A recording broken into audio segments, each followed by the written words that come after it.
Julio Orón y prácticamente soy desarrollador de software. Actualmente trabajo en una compañía de telemedicina en el cual tengo un rol de desarrollador de software senior y un poquito de liderazgo que a veces se practica ahí con el equipo. Perfecto. Es una pregunta bien interesante porque en los tiempos en que yo elegí la carrera, donde yo vivía, prácticamente no había muchas computadoras, solo había un café internet, el cual todo era bien nuevo. Entonces yo aprendí unos cursos de Excel y me pareció bien interesante. Y como era nuevo, prácticamente fue por eso que elegí la carrera, pero no sabía nada de desarrollar software ni nada, no sabía a lo que me metía prácticamente. Al final me gustó. Empecé en el 2010 siendo programador junior. De ahí me moví un poquito a un rol con un poquito más de seniority y finalmente me convertí en desarrollador de software senior. Básicamente ha sido un camino muy interesante, se aprende bastante de la tecnología y me motiva bastante porque yo digo que en esto de la tecnología tenemos bastantes ventajas y una de las ventajas principales es el trabajo remoto. Sí, correcto. Pues todo es esta nueva mercadotecnia de la inteligencia artificial es muy nuevo, pero principalmente la mercadotecnia es de que viene a automatizar a casi todas las profesiones. Pero lo que está pasando en realidad es de que está muy focalizado en el tema de generación de código. En ese sentido, prácticamente se está reemplazando la función de los programadores en temas de generación de código. Eso implica que en un futuro los programadores ya no tendrían que generar código. Ya se está viendo que la generación de código ahorita está muy avanzada y prácticamente en un futuro ya no habrán programadores, sino que simplemente gestores de inteligencia artificial, básicamente. La otra parte de datos para la inteligencia artificial es muy importante porque recordemos que todos estos modelos se entrenan con datos y es algo curioso, ¿no? Porque inicialmente se tiene miedo de que el programador pierda su trabajo debido a la inteligencia artificial, pero lo que está pasando ahorita es de que se abrió un mercado muy grande para los desarrolladores experimentados y es para entrenar estos mismos modelos de inteligencia artificial. Lo que quiere decir es de que la función del programador se movió un poquito, tal vez ahorita se ve que ya no genera mucho código en el ámbito corporativo, empresarial, pero en el ámbito de inteligencia artificial es muy requerido su experiencia, ¿verdad? Para que la inteligencia artificial pueda seguir avanzando y alimentarse de toda la experiencia de los programadores, básicamente. El título de desarrollador de software o ingeniero de software queda básicamente solo de título, ya con todo el avance de la inteligencia artificial. ¿Por qué te digo esto? Porque la generación de código ahorita está muy avanzado y básicamente yo utilizo la inteligencia artificial para generación de código. Y esto no quiere decir que he sido reemplazado. Lo que, o sea, en sí, digamos, personalmente y profesionalmente, nadie es reemplazado. Lo que pasa en tecnología es de que todo cambia y uno tiene que actualizarse. Ahora, una función específica que ha sido reemplazada de mi parte como programador es la generación de código. Entonces, aquí hay dos factores, ¿verdad? Pudiésemos decir que la inteligencia artificial me está quitando el trabajo, lo cual es un poco cierto, pero no es tan cierto. Y lo otro es de que me ha dado mucha comodidad la inteligencia artificial. Te cuento que, digamos, en la carrera de desarrollador de software hay mucha presión de entregar los proyectos muy rápido. ¿Y qué es lo que pasa? Uno trabaja contra el tiempo, vive tecleando todo el tiempo y en su momento, hace 2, 3 años, cuando yo tenía que entregar un proyecto, me desvelaba mucho y terminaba, digamos, el fin de semana muy, muy cansado en lo que es en las muñecas, ¿verdad? ¿Por qué? Por teclear mucho y muchos, no me dejarán mentir, que han tenido túnel carpiano. Ahora con la generación de código, lo que hago yo es em, pedirle a la inteligencia artificial que genere todo el código. Entonces yo ya no tecleo. ¿Y qué me da, qué me da esto? Comodidad y mejor salud física. ¿Por qué? Porque yo ya no escribo código. Te lo digo sinceramente, no utilizar la inteligencia artificial, ese sería, digamos, el fin de mi carrera. ¿Por qué? Porque ahorita, digamos, con la inteligencia artificial hay personas recién graduadas que pudiesen utilizar la inteligencia artificial y harían un mejor trabajo que yo.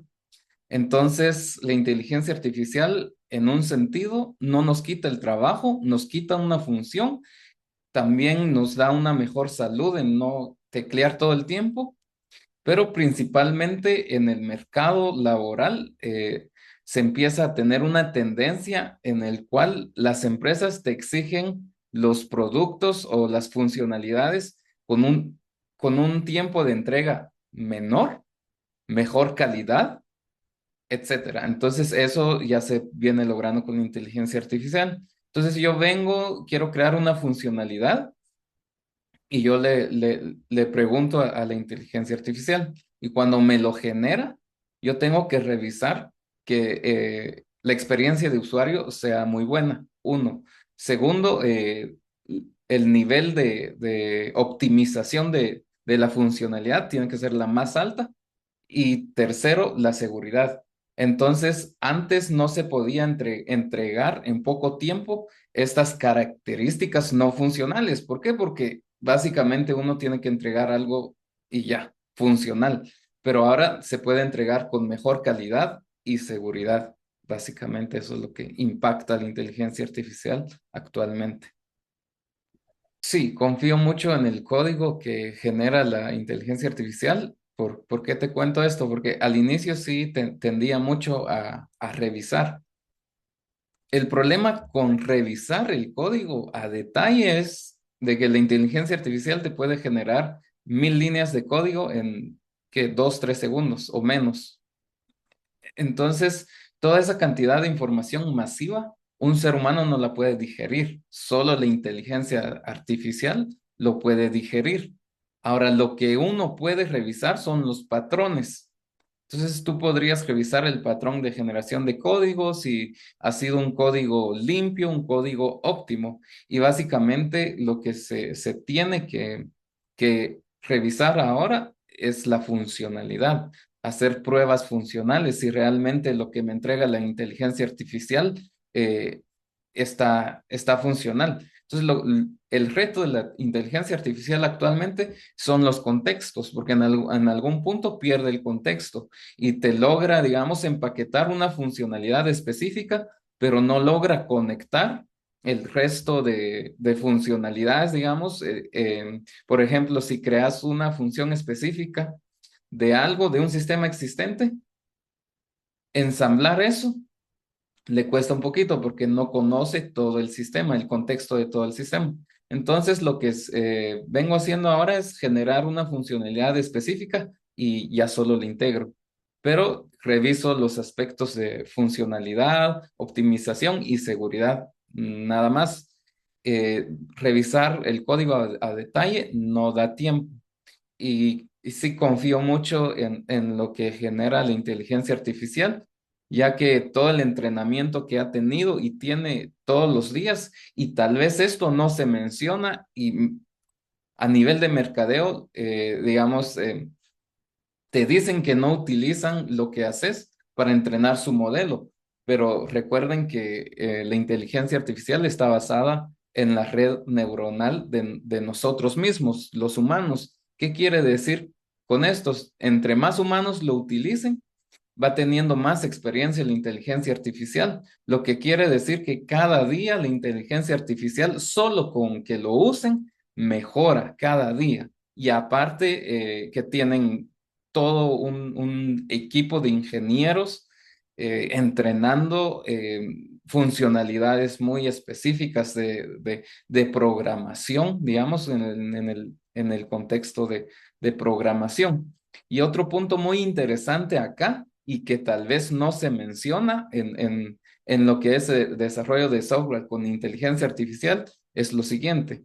Todos los patrones de diseño, los conceptos de código limpio, arquitectura limpia y todo eso se va a quedar atrás porque todo arquitectura limpia, código limpio, todo eso era un concepto para que los otros programadores entiendan sin esfuerzo lo que hace el sistema. Entonces, el mantenimiento del código se reducía bastante porque era un código bien claro, bien escrito, ¿no? Porque el ser humano lo abre y lo entiende, pero ahora la máquina no necesita eso. La máquina solo viene, escanea el código y no le importa si está el código solo en una línea, en varias líneas, cómo está indentado. Eso no importa porque hace un análisis rápido, digiere la información y ya sabe cómo funciona, qué cambiar.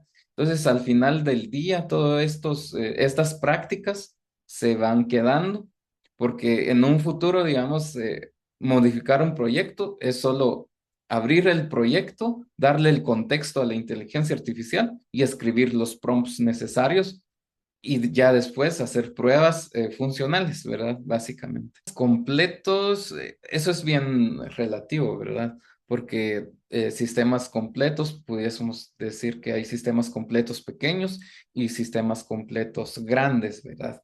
Lo que te sé decir es de que hoy por hoy sí puede escribir un sistema completo, no tan complejo.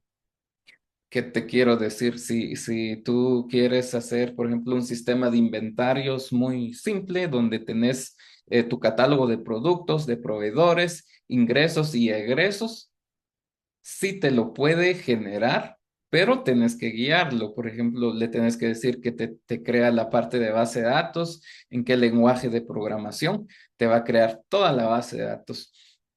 Y esa base de datos tú ya la puedes correr como un script en el servidor y ya de ahí le das, por ejemplo, te va a dar un ejemplo bien práctico que es algo que yo hice con un sistema personal que yo tengo para llevar mis gastos. Entonces yo quería migrar ese sistema, pero no tenía mucho tiempo. Lo que hice fue sacar la estructura de la base de datos, saqué el DOM, se lo di a la base de datos, perdón, a la inteligencia artificial y le dije, todas estas tablas, haceme el CRUD, ¿verdad? O sea, el insert, update y delete en una API en Express Node.js serverless.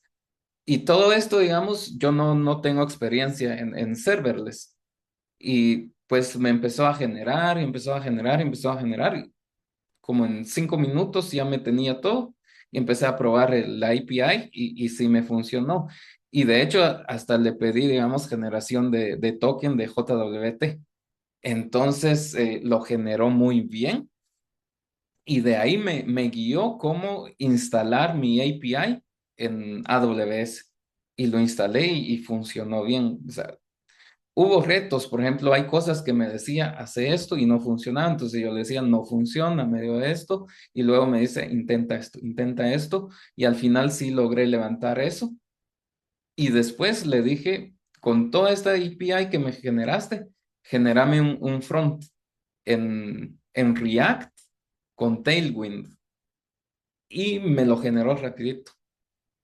Prácticamente me generó migré mi sistema en 3 días, pero es un sistema bien simple donde yo manejo ingresos, gastos, transferencias y hago un compilado de un cruce contra mis ingresos y egresos, ¿verdad?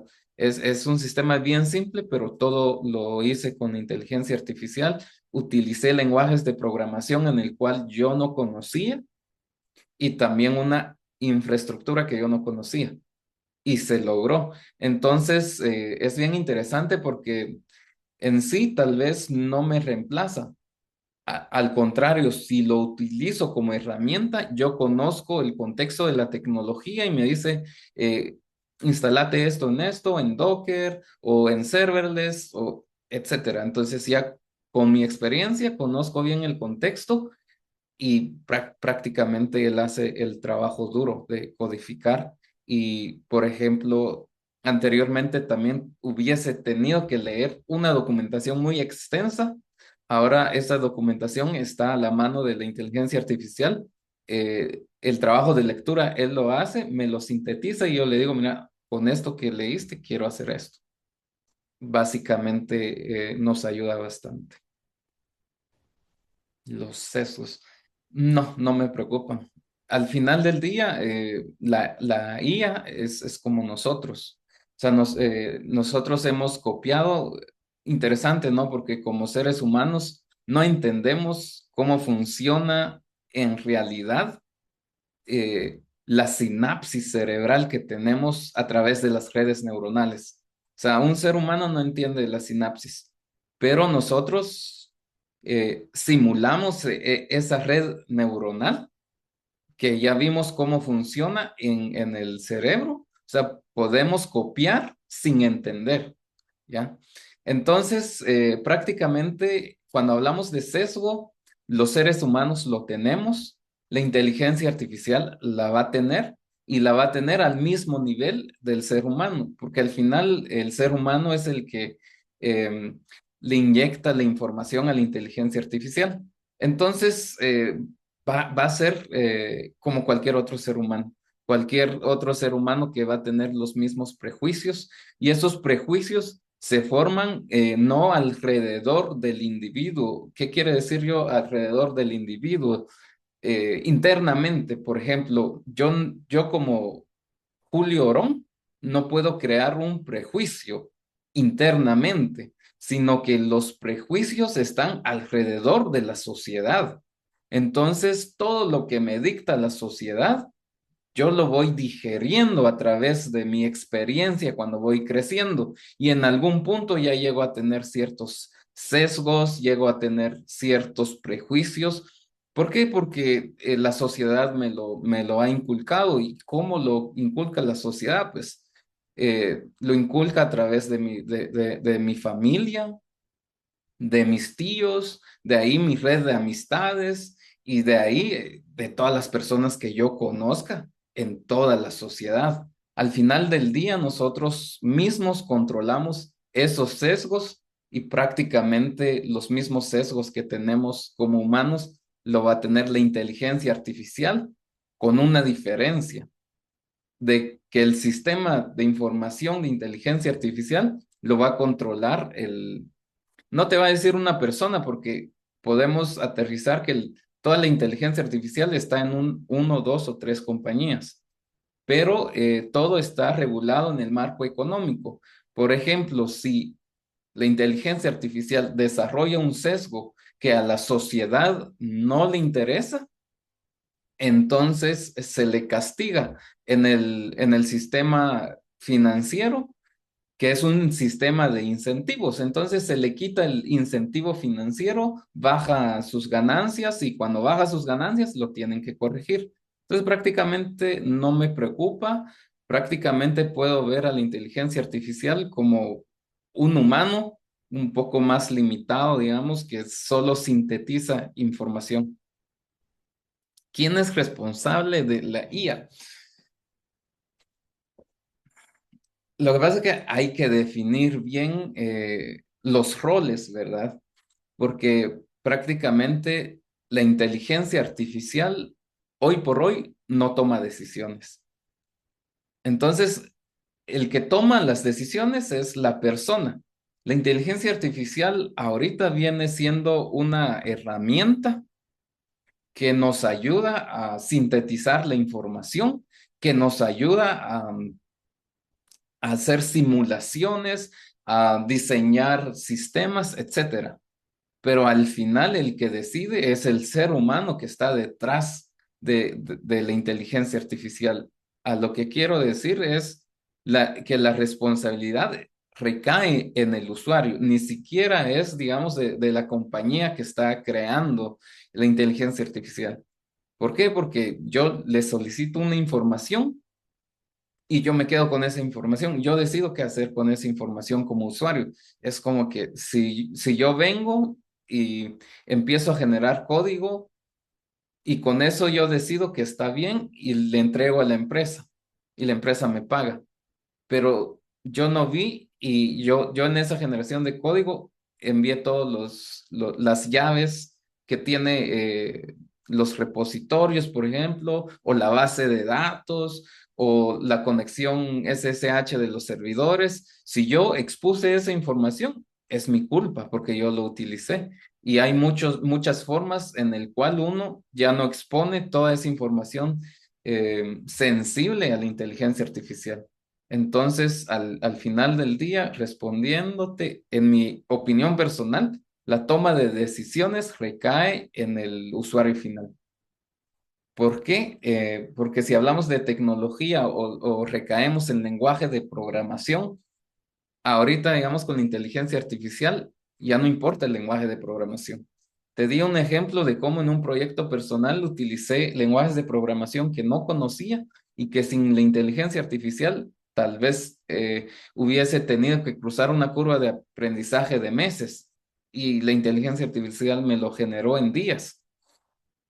Entonces, lenguajes de programación no van a desaparecer, pero es un poquito relativo porque eso lo va a interpretar y generar la inteligencia artificial. Pero sí me emociona todo esta tecnología emergente de la inteligencia artificial en sí, que nos ayuda a automatizar tarea, todo lo hace más fácil. El único Lo único que realmente me emociona, digamos, en un contexto que aún no existe en la inteligencia artificial, es primero que la inteligencia artificial se mueva a toda la computación cuántica. O sea, toda esta computación que tenemos ahorita la llaman computación clásica. Entonces, si con la computación clásica el avance de la inteligencia artificial ha sido tal, no me imagino el avance que tenga cuando tenga un hardware en, encima de todo que sea computación cuántica. Eso sería un avance demasiado grande. Uno, dos, teniendo, digamos, los servidores cuánticos generándose todo esto de la inteligencia artificial, que nosotros perfeccionemos un cuerpo, aunque sea robótico, similar al ser humano, y que le instalemos, digamos, inteligencia artificial. Lo que va a pasar aquí es la utopía humana socialista en el cual el Estado sí podría sostenernos, sí podría darnos de comer sin trabajar. ¿Por qué? Porque toda la producción se movería con la robótica más la inteligencia artificial. Ahí sí el socialismo no tendría que preocuparse por la productividad. Los estudiantes, pues lo que les diría es, uno, no se conformen con utilizar la herramienta. ¿Por qué? Porque ahorita, digamos, va a pasar como pasó en el pasado cuando empezaron las máquinas, los tractores y todo, el músculo del ser humano fue reemplazado. Entonces, ya no era necesario el ejercitarse y eso implicó muchos problemas de salud físico. Entonces, si tú no ejercitas tus músculos, te debilitas físicamente. Y ahorita lo que está empezando es el reemplazo de la cognición humana. Entonces, si tú no utilizas la cognición, lectura, escritura, análisis, pensamiento crítico, todo eso se va a ir apagando. Y entonces vamos a tener serios problemas cognitivos. Entonces, básicamente, primero, que utilicemos las herramientas necesarias. Siempre hay que utilizar, no pensemos, digamos, en codificar nosotros mismos, sino que pensemos en gestionar la generación de código, que es lo que nos da la inteligencia artificial. Y como nos va a dar tiempo libre, en ese tiempo libre, ejercitémonos la mente, pensemos en cosas creativas, en cosas que tal vez ya no nos genera valor económico, pero nos puede dar salud mental.